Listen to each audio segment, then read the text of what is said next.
I've watched a lot of entitled people walk through courtroom doors, but nothing prepared me for the morning Alexandra Whitmore strolled in wearing a dress that cost more than most people make in 6 months. She wasn't just confident, she was smug in a way that made my jaw tighten before she even opened her mouth. And when she did speak, what came out was so disrespectful, so dripping with contempt, that I knew this case was about to become legendary. What happened in the next 40 minutes changed her life forever and proved that in my courtroom, your bank account means absolutely nothing. Then everything changed in minutes. The file in front of me was straightforward enough. Alexandra Whitmore, 24 years old, charged with reckless driving, leaving the scene of an accident and obstruction of justice. She'd rear-ended a minivan at a red light, caused significant damage, and when the other driver got out to exchange information, Alexandra had laughed, called her car a piece of junk anyway, and driven off. The whole thing was captured on traffic cameras, open and shut, but here's what made it interesting. Alexandra's father was Richard Whitmore, CEO of Whitmore Technologies, worth an estimated $2.3 billion. The family had donated millions to local charities, sat on hospital boards, and their name was on half the buildings downtown. And Alexandra believed that meant something in here. She arrived 20 minutes late, not fashionably late, disrespectfully late. Her attorney, some expensive suit from a downtown firm, rushed in, apologizing profusely. Alexandra sauntered behind him like she was walking into a spa, not a courtroom. Her heels clicked on the tile floor with a rhythm that screamed, "Look at me!" Designer purse, sunglasses she didn't bother removing, and that dress, silk, probably custom in a shade of cream that would show every speck of dirt. This wasn't court attire. This was a power move. I waited until she reached her table before speaking. "Miss Whitmore, thank you for joining us. I trust there was a good reason for your tardiness." She finally removed her sunglasses, folding them with deliberate slowness. "Traffic was terrible. You know how it is." "No apology. No, Your Honor. Just a casual dismissal like I'd asked her about the weather." Her attorney jumped in quickly. "Your Honor, we sincerely apologize for the delay. It won't happen again." I nodded at him, then fixed my eyes back on Alexandra.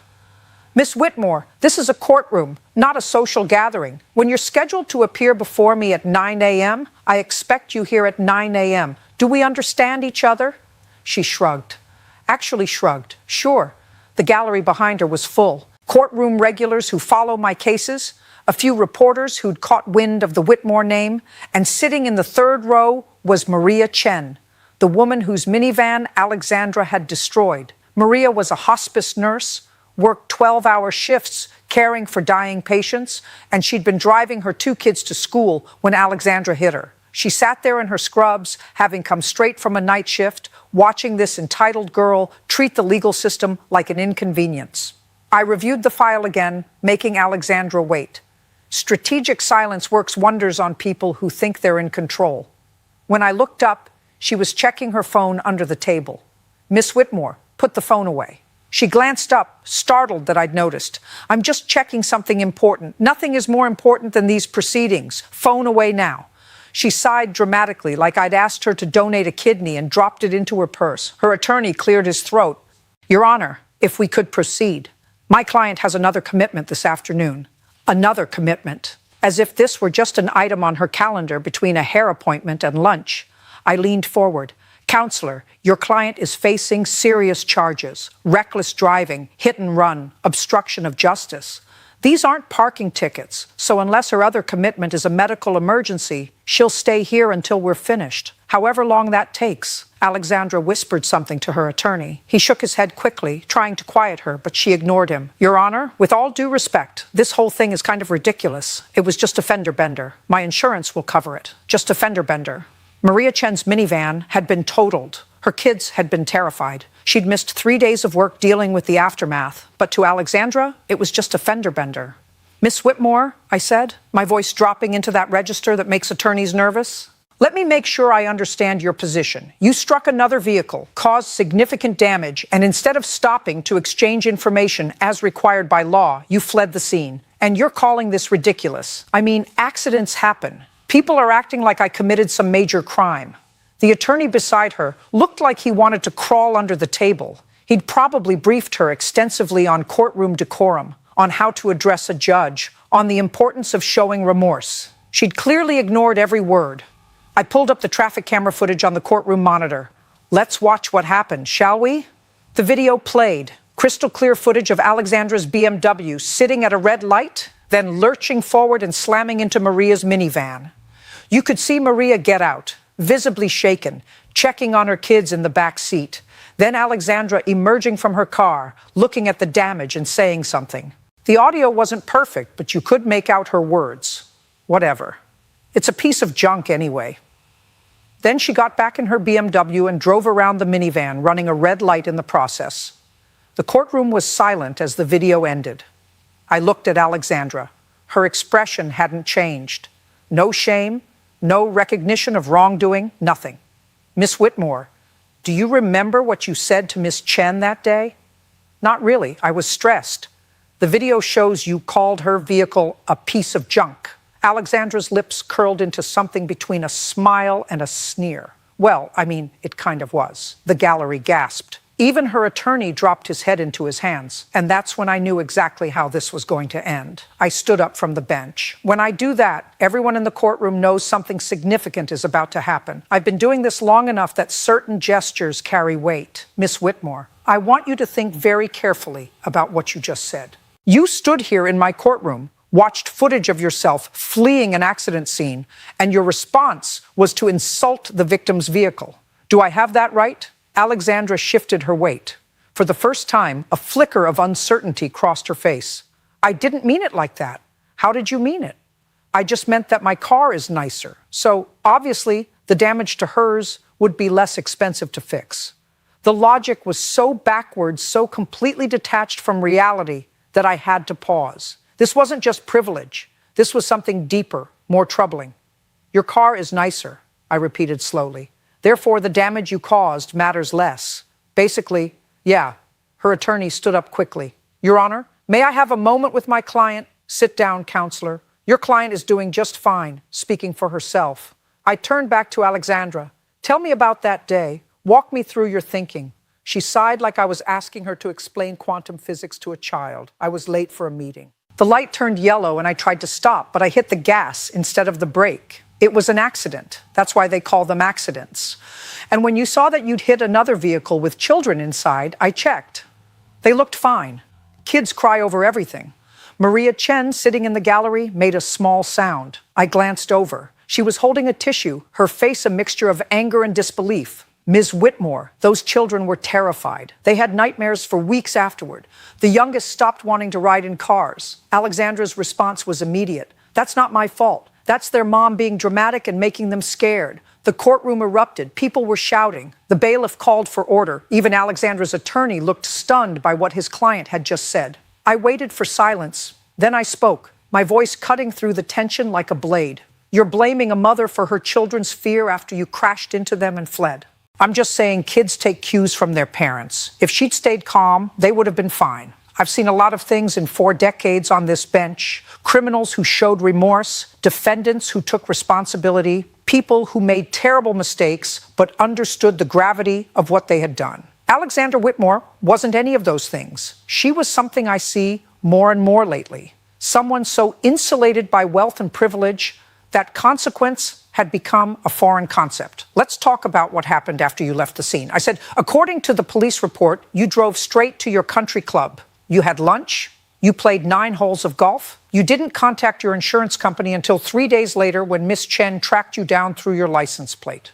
Is that accurate? I needed time to process what happened. You needed time to process. While Miss Chen needed time to figure out how she'd get to work without a car, how she'd afford a rental, how she'd manage her kids' school schedule, Alexandra's jaw tightened again. That's what insurance is for. Your insurance, which you didn't contact for 3 days. I was busy doing what? I had events. My life doesn't stop because someone's car got dented.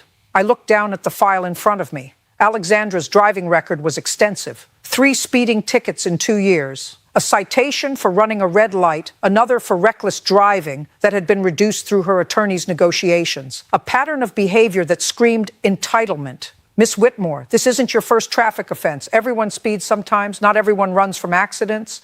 I didn't run, I left. The semantic games were exhausting. I could see her attorney's face getting redder by the minute. He'd probably told her exactly what not to do, and she was doing all of it. You left an accident scene without providing information. That's called a hit and run. It's a crime. Alexandra's expression hardened. My dad's lawyer said this would get dismissed. And there it was, the real reason for her attitude. Someone had told her she'd walk away from this. Someone had convinced her that rules didn't apply to people like her. Your dad's lawyer isn't here. I am, and I decide what happens in this courtroom. But he said that, with my record and my family standing in the community. I held up my hand. Stop right there. I don't care about your family standing. I don't care who your father is, where you summer, or which country club you belong to. None of that matters here. Alexandra's confidence finally cracked. What do you mean it doesn't matter? I mean that in my courtroom, you're just another defendant who broke the law. Your last name doesn't grant you immunity. She looked at her attorney desperately. He wouldn't meet her eyes. He knew exactly where this was heading. I pulled out the sentencing guidelines. Ms. Whitmore hit and run with property damage carries. Serious penalties. But when children are involved, when there's a pattern of reckless behavior, when there's zero remorse shown, those penalties increase significantly. You can't be serious. I'm very serious. And what I'm about to do is going to teach you something your parents clearly never did. Alexandra's face went pale. For the first time since walking into my courtroom, she looked genuinely afraid, and she should be. Before I deliver your sentence, I want you to hear something, I said, reaching for a folder my clerk had prepared. Miss Chen provided a victim impact statement. I'm going to read it aloud. Alexandra shifted uncomfortably. Her attorney put a hand on her arm, but she shook it off. I opened the folder and began reading. My name is Margaret Chen. I'm a single mother of 2 children, ages 7 and 9.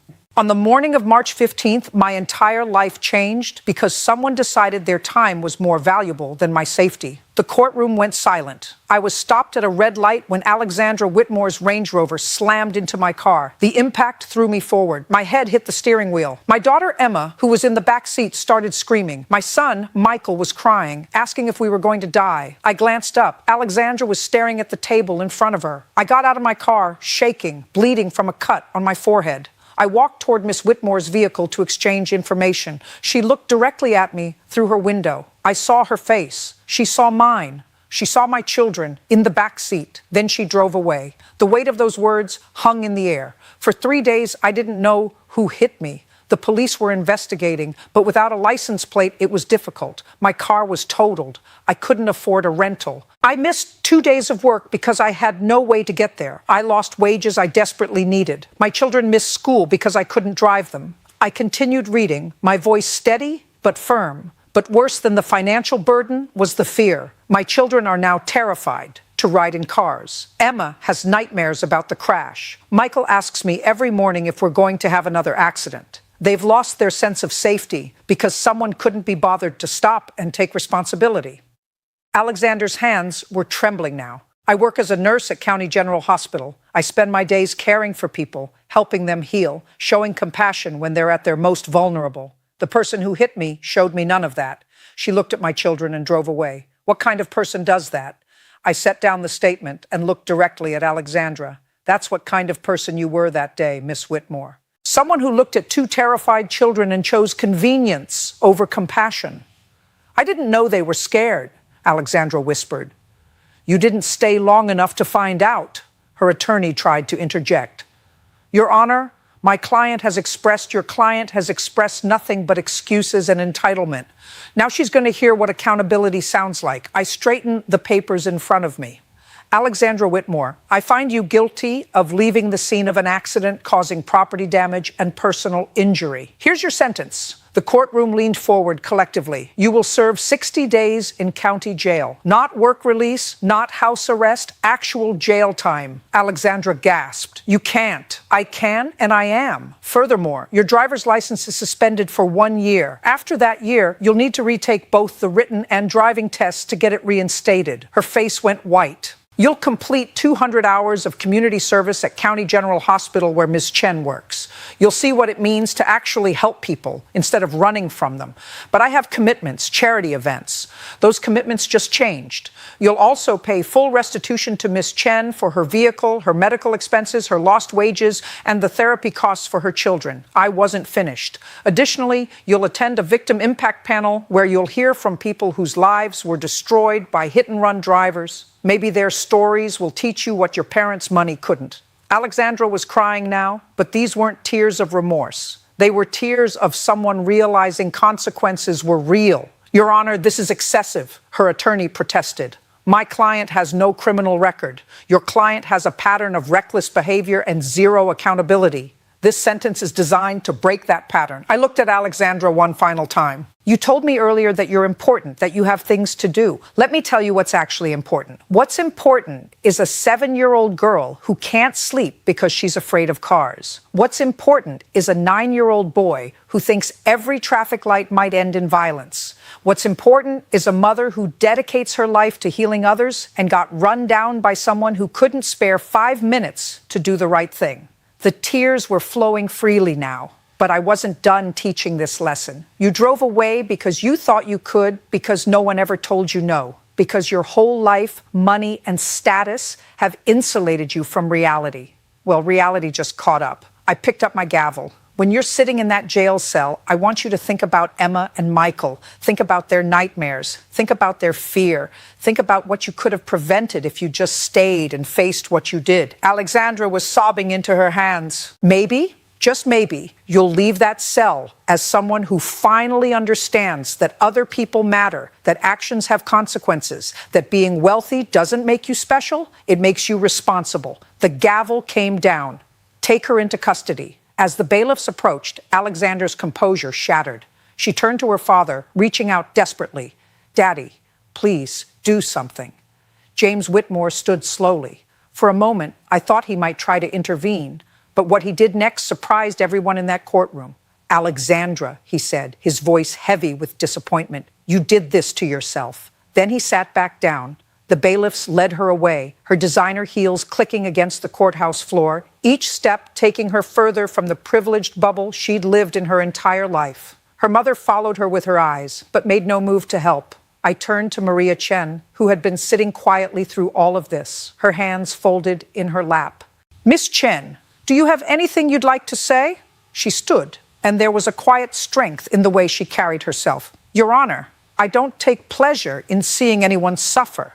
But my children need to see that the world can be fair, that people who hurt others don't just get away with it because they have money." Her voice grew stronger. "Emma asked me last week if being rich means you don't have to follow rules. She's 7 years old, and she's already learning that some people matter more than others." I couldn't answer her because I didn't know if she was right. Maria looked toward the door where Alexandra had disappeared. Now I can tell her that everyone matters equally, that there are still people who believe in justice. "Thank you, Your Honor." The courtroom erupted in applause. I didn't stop it immediately. Sometimes people need to see good triumph over arrogance. They need to witness accountability in action. When the room quieted, I addressed everyone present.